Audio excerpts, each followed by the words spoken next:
The boutique went quiet the moment she stepped inside, not because she was loud, because she didn't look like the customers they were used to.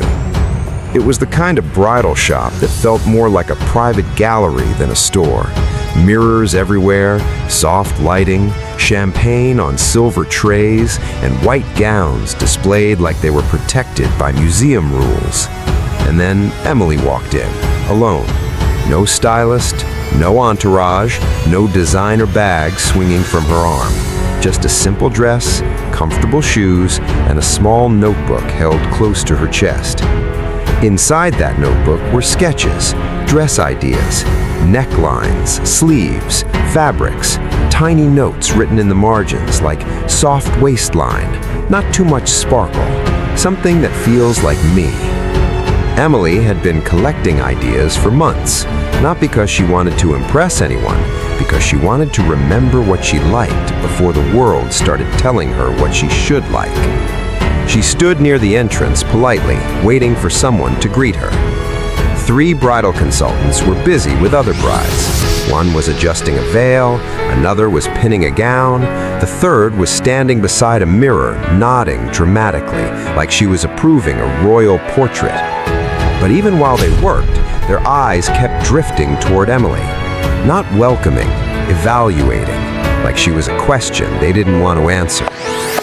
One consultant finally walked over with slow steps and a professional smile. Perfect teeth, perfect posture, perfect tone. "Hi there, can I help you?" Emily nodded politely. "Yes, I have an appointment. Emily Carter, 10:30. The consultant tapped her tablet, then looked back at Emily, then down at her shoes. A pause, long enough that nearby customers noticed the hesitation. "I'm not seeing that appointment," she said. Emily blinked once. "Oh, I booked online yesterday. I got the confirmation email." The consultant didn't ask to see it. She didn't say, "Let me check again." Instead, she leaned slightly toward another consultant, whispered something, and both of them looked Emily over again, this time longer. Then the first consultant said, quietly, like she was doing Emily a favor by warning her, "Our gowns start at $12,000. The number floated through the showroom like perfume. A bride across the room stopped adjusting her veil. Someone's friend glanced over her shoulder. A soft laugh came from behind the counter, quick, muffled, but real. And Emily did something that my stomach twisted when she told me later. She didn't get angry, she didn't snap, she didn't try to prove anything. She just held her notebook tighter and said, "I understand." The consultant's smile stayed thin. "Sometimes people come in here just to look." Emily nodded again, politely. "I'd still like to try a few styles if possible." The consultant tilted her head, the way people do when they're pretending to be kind. "People like you usually misunderstand our pricing." That was the moment the room really turned into an audience. Phones started tilting upward. Not obvious, but enough. Not everyone, but enough. Emily looked around the mirrors, and in every reflection, it was the same picture. Her standing alone while strangers decided what she deserved. She didn't cry, but her cheeks flushed, and you could tell she was doing that quiet internal math people do when they're being judged. Should I explain? Should I defend myself? Should I just leave? The consultant stepped half a pace closer, lowering her voice like she was offering advice. "If you're looking for inspiration photos, there are plenty online." Another quiet laugh, this one from a customer, not even an employee. Emily's fingers tightened around the notebook. Then she said softly, "Okay, I can leave if you're busy." And as she started to turn toward the door, the glass entrance opened, and I walked in. I wasn't in a tux, I wasn't surrounded by assistants, no dramatic entrance, just a simple suit, calm posture, and a quiet reason for being there. I noticed her immediately.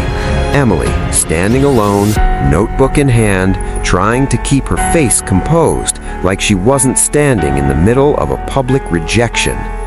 The manager was speaking now, louder than before, the kind of voice people use when they want witnesses. "Ma'am, this boutique serves a very specific clientele." Emily nodded, eyes lowered. "I understand, but this environment may not be the right fit for you." A few customers shifted uncomfortably, not brave enough to intervene, just uncomfortable enough to know it was wrong. Emily closed her notebook slowly. All right, she whispered. Then she turned toward the door, and that's when I said her name. Emily.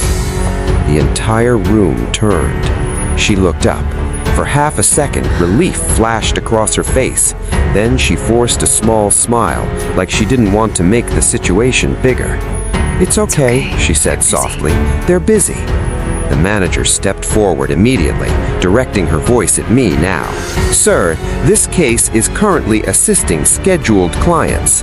Polite, dismissive, cold. I looked around the showroom.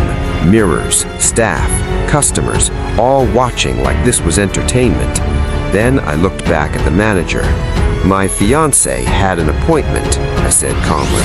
The manager folded her hands.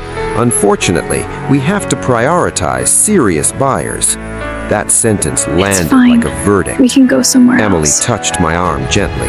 "It's fine," she whispered. "We can go somewhere else." The manager smiled like she just won. "Yes, that might be best." And you could feel the room relax because everyone assumed the scene was over, that the poor girl got put in her place, that the couple would quietly leave. I nodded slowly. Then I reached into my jacket. No dramatic pause, no anger, no raised voice. I placed a small black card on the counter. At first, the manager barely looked. Then she did, and her expression changed, because the boutique logo was embossed in silver, and beneath it were words most people never see up close. Owner authorization. The manager picked it up carefully, like it suddenly had weight. Her posture shifted. Her face tightened. I replied. "I purchased this boutique a year ago, quietly, as an investment at first. Then I got involved when I realized how much the experience matters to brides." The showroom went still. Phones lowered. Whispers stopped. Even the brides in front of mirrors slowly turned around. The manager's confidence drained out of her like someone had opened a valve. I didn't realize." "That's the point," I said. "You shouldn't have to." Emily looked at me, confused. "You bought this place?" "A year ago," I said gently. Then I looked back at the manager. "I come in unannounced sometimes, not to intimidate anyone, just to see what happens when no one thinks they're being watched." Every employee froze. I kept my voice steady, controlled. "You dismissed a bride based on appearance." The consultant who had spoken to Emily took a small step back. "You assumed she was wasting your time, and you embarrassed her publicly because you thought there wouldn't be consequences." The manager's voice trembled. "I apologize." I shook my head once. Not to me. "Not to me." The manager turned to Emily, and her tone changed instantly, softer, pleading, rehearsed. "I'm very sorry. We must have had a misunderstanding." Emily nodded politely, but you could tell she wasn't relieved. She was just tired, because apologies given only after power is revealed don't feel like apologies. They feel like damage control. I looked around the boutique again, at the mirrors, at the staff, at the room full of brides who had watched everything like a show. "In this business," I said calmly, "the most important person in the room is always the bride." Silence. "You don't judge her, you don't test her, and you never make her feel like she doesn't belong." No one moved. The manager lowered her gaze. "Starting today, leadership here will change, not as punishment, as a correction. No yelling, no humiliation in return, just consequence." Emily squeezed my hand. "Let's go," she whispered. But before we left, something happened that I didn't expect. One of the brides near the mirror, someone in lace with a veil half-pinned, spoke up. "That was disgusting," she said, staring at the manager. "She deserves an apology from all of you." Another bride nodded. "Yeah, that wasn't misunderstanding, that was judgment." Then another voice, then another. And suddenly the room didn't feel like a courtroom anymore. It felt like people remembered they were human. The first consultant, the one who checked the tablet, looked at Emily, swallowed hard, and quietly said, "I'm sorry."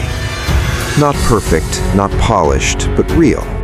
Emily didn't celebrate it. She just nodded, still holding her notebook. And as we walked toward the door, I asked her softly, "Do you want to come back? We can book a private appointment, no pressure."